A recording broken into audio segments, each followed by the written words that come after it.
All right, we live. We here at the SOULiloquies exhibit with one of the exhibit's featured authors, Miss Morgan Renae Myers.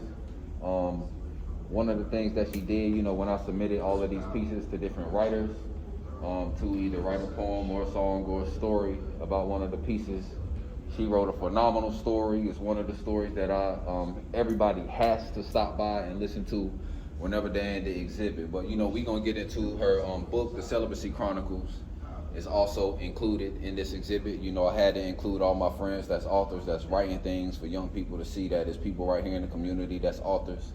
You might be reading a book from somebody you can't touch, but this is somebody that and wanted to touch on a subject that was important to her. So, Morgan, I appreciate you. Thank you. And, let's get into your book, The Celibacy Chronicles. What was your intention, behind creating, this here book? The Celibacy Chronicles. My intention behind it was a lot of inner work and focusing on just my life, college and post-college, and just the value of our energy and who we share with, because I think it's so important. And the type of culture that we live in today, the type of access to the internet, and it's just, I just think times are, I won't say different, because obviously energy exchange has been around forever, but I think we just have more access to it. And so I just thought it'd be great to sit down and just talk about my journey, talk about some lessons learned, some patterns or things that I saw that didn't serve me, and how I could take, maybe time off from that to really just get to know myself outside of, just physical contact. What kind of fulfillment did you receive within yourself from, creating this project? Well, for one, I'm an author now, so that's kind of cool.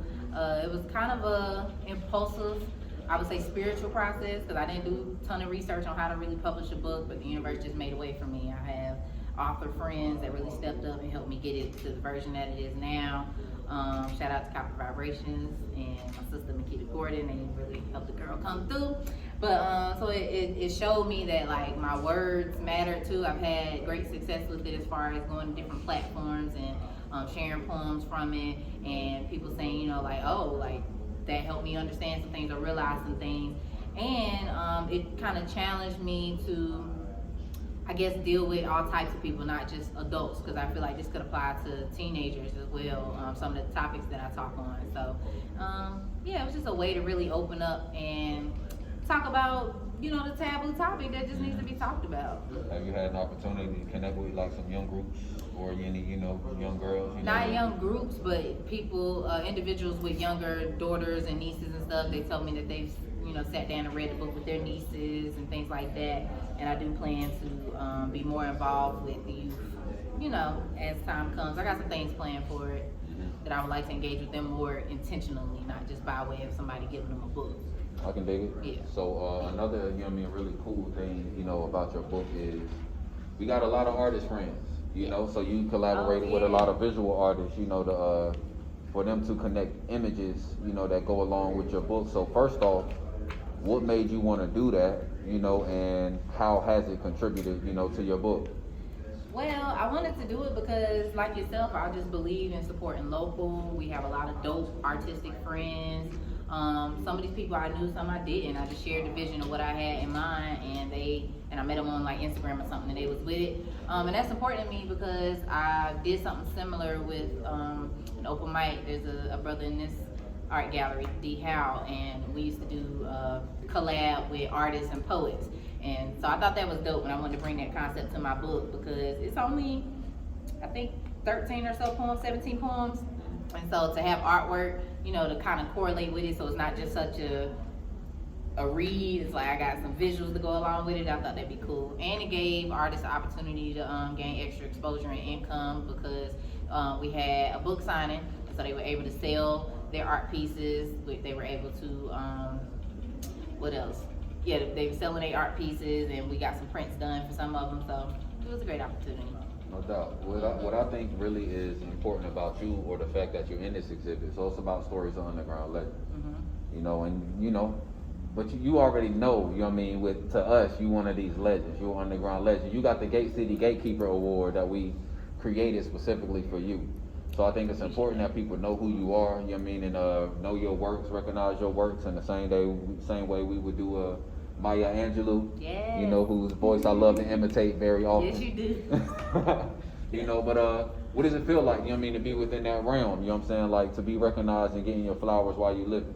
Oh man, I love it. I appreciate it. I never take it for granted because, like I said, we're around so many talented people. It's insane. And so to know that I'm just using my gifts, that's really all that I'm doing. The Creator gave me these artistic abilities and I'm putting to use, and so I'm grateful for that. I still have breath in my body. And then I'm inspired by my friends. So to be awarded and told that what I'm doing is useful and is good, and I know that's better in my community, and that people are receiving what I'm putting out, is not falling on deaf ears, that feels really good. It really does. Or some you know, the legends, you know, that people may not know. Matter of fact, before we get into that question, I appreciate you for introducing me to Logie Meacham. I was about to say, you know something. Who's on? I knew who you was gonna say, so I had to throw that in there Yeah. first. You know what I mean, like that. I appreciate you for I got some other ones. introducing us to Yeah. him. You know what I mean, because he's. Whew. You know what I mean, I had the opportunity to experience. You know what I mean, being in his classroom. Mm-hmm. You know, and you know he's a teaching style that you know I kind of model. You know, some things after I had my own way of educating, but being in his class. Like being in the class of people like D. Noble, Yeah. you know, Wow. Brian Turman, you know, I get to experience their teaching styles, and it further inspired me, Yeah. you know, to educate, you know, even in the way that I do this gallery. This is dope. You know, This is a but great start. who are some of the other legends, you Wow. know, that have inspired you? So we can't live out Sister Mayat. Mhm. She's known in the streets as Sylvia Standback. She's also an educator. I've known her since my teenage years, and she does something called Know Thyself Book Studies, where we read different books and we just talk about it. And I think that's a dope concept. And sidebar, I've been organizing my stuff lately, and I came across some of those old papers that she was giving us. Because what she does is take like maybe excerpts or quotes from the book when we discuss it. And I was like, you know, I need to really be saving these and keeping this file, because we're at that age where we are the educators. We are the ones that's showing you we're already active and doing the work. So it's not nothing to, I guess, take for granted or throw away. But yeah, definitely Sister Maya, she the truth. Another underground legend, I would have to say, my good sister, Henrietta Carr. She is one of my sewing mentors, but it went beyond that. I initially started coming to see her for sewing, learning how to sew, and I was actually a little discouraged. It was getting on my nerves. So we just became friends. We go out to eat and shoot the breeze at her house. Yeah, she's a dope underground legend with a beautiful story. Who else? And I was gonna say Logie. I mean, but you can expound on that because you met him first, you know what I mean? So you got an experience that is, you know, way deeper than mine, you know? Yeah, so that brother, Lorenzo Meacham, he was known out here in Greensboro. He did a lot. He sang, he acted, he was a professor at UNCG. He taught in African American Studies department, and I took his African American for poetry class. And it was just such a vibrant experience. Like, you really came to class, and he just always had energy. Like, it didn't feel so, and I ain't gonna say all professors can probably even do this in the way that he did, because he was so lax. I think for like our final, it was like either you do it or you don't. Like, he was just amazing. He really made you feel like you were a part of the learning process.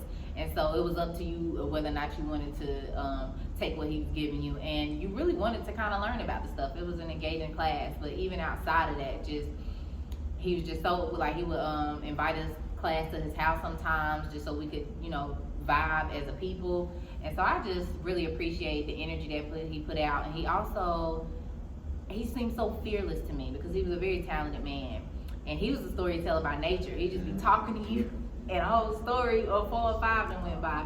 So I just be there for about 2 hours.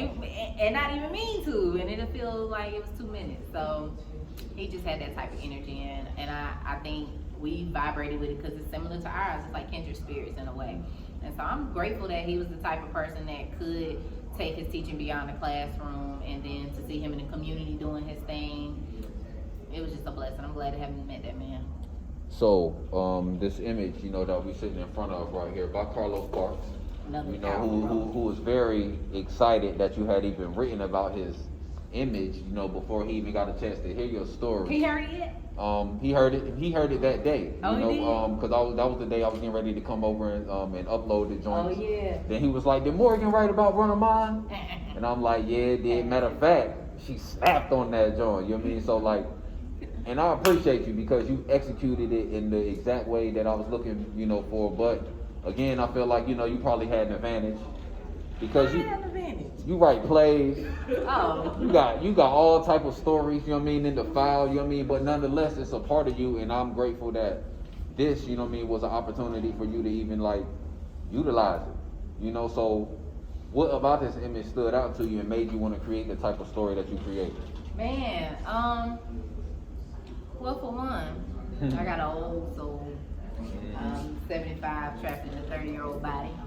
So something just came out to me. She just looked very nanny-ish. Like, this ain't your mama. This probably your mama or your mama. And in this particular audio that I did for it, she was the great grandmother. I think a lot of black art and just, I don't know, life in general has to do with creation of life and children and family and what that looks like. And so I just felt connected to the pieces. Like, you know, when life enters the world and you have Nana or that matriarch figure that's nourishing, that's doing what Nanas do. And I don't know, it just called out to me. You added sound effects. So like you had a whole storyline. Like I'm listening to this joint like I'm like, is this a story that she found? This a story that she wrote? Like, and then I know that you did it in less than 24 hours. Yeah, I was slacking. I'm like, nah, but we had to do it. No matter what, you did it in less than 24 hours. Yeah, and I was like, yo, this is crazy. It was you like know, water. so Yeah, it was nothing.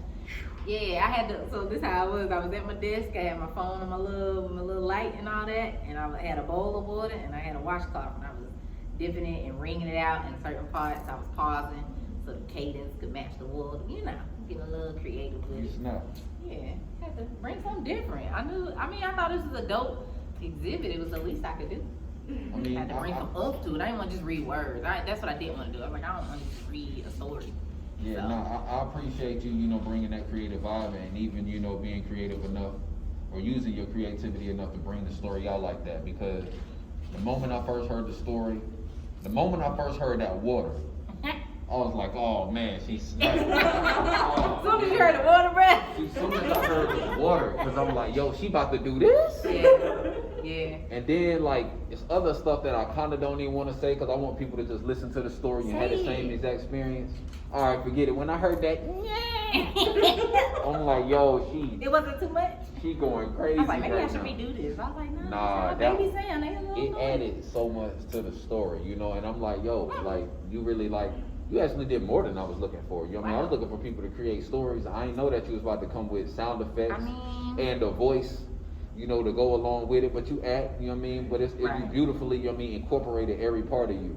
I think that's how I thought about it, because I'm like, when I write, you gotta write for a performance. I take that back. You don't, because I've learned that through poetry and editing. You don't necessarily have to write for a stage, but because I am an actress and a performer, I think consciously, I'm always writing as if this could be performed or somebody hear it as if it's a theatrical piece. And that's what it was to me. Because as I was writing, okay, so y'all, I waited to the last minute. He been told us, Ben had picked. This wasn't even one of the pictures he sent. I saw it on the live, and I was like, oh, that's what I want to do. And so when I sat down to do it, it just flowed out of me. So I was like, okay, how can we jazz this up? And I was like, okay, we got to get the props going. So it was a great experience. Thank you for having this space and allowing us to create, because it helped me get out of a bubble that I was in and wasn't really doing much. And since then, the floodgates have opened, so I've been writing even more. And yeah, it was exciting to bring that out of me. Yeah, I'm looking forward to what's coming, you know, next in your creations. Can we get some 5 fun Morgan facts? You know, 5 rare Morgan facts, maybe. You know, wherever you want to go, spice it up, you know, for us. Child, I love a good Q-tip. I do.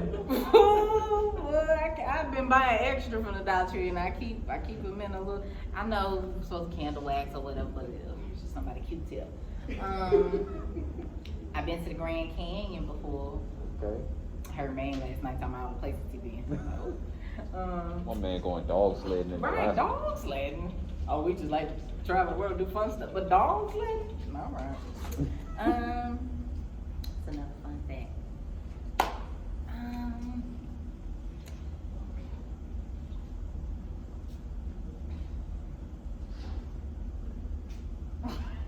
feel like I gotta tell not so much of my business. Everybody know everything about me.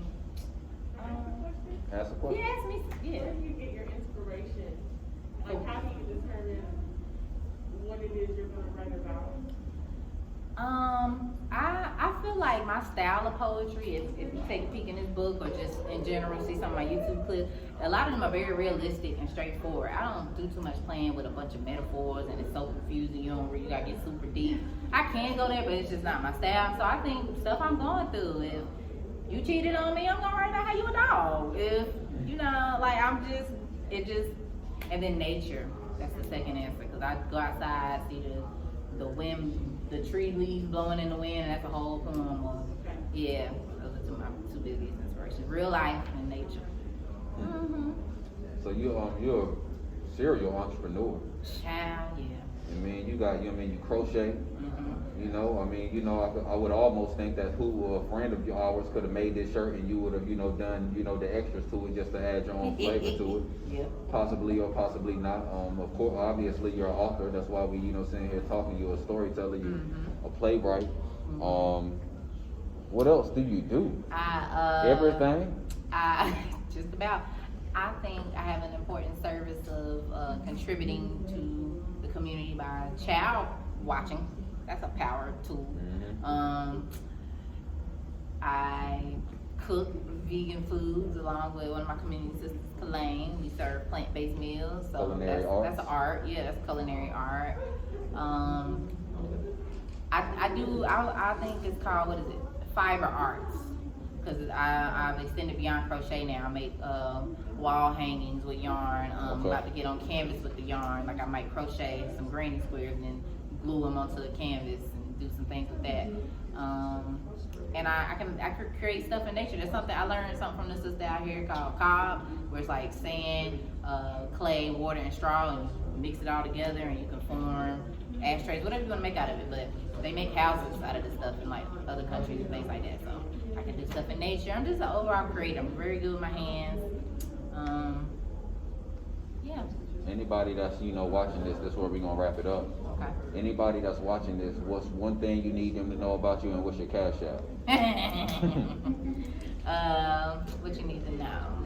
So, you need to know that when you wake up in the morning, you need to drink water, stretch, give thanks, speak affirmations of your life, go over your goals. And if you haven't done that today, take 5 minutes to do that. Social media will be here when you get back. And my cash app is $MOREMY 1990. No doubt. I appreciate you. And all of those things that she encouraged you to do in the morning, she has a t-shirt that has all of those things up there. So if you need to buy that t-shirt so you can have a checklist as well, or have a checklist for anybody else, pull up on her, you know what I'm saying? Send her that cash out along with where she need to send it. Include your price for shipping, and she'll get it to you. Let them know, Terrence. Yeah, appreciate you, Morgan. Thank you, good brother. No doubt about it. That was nice.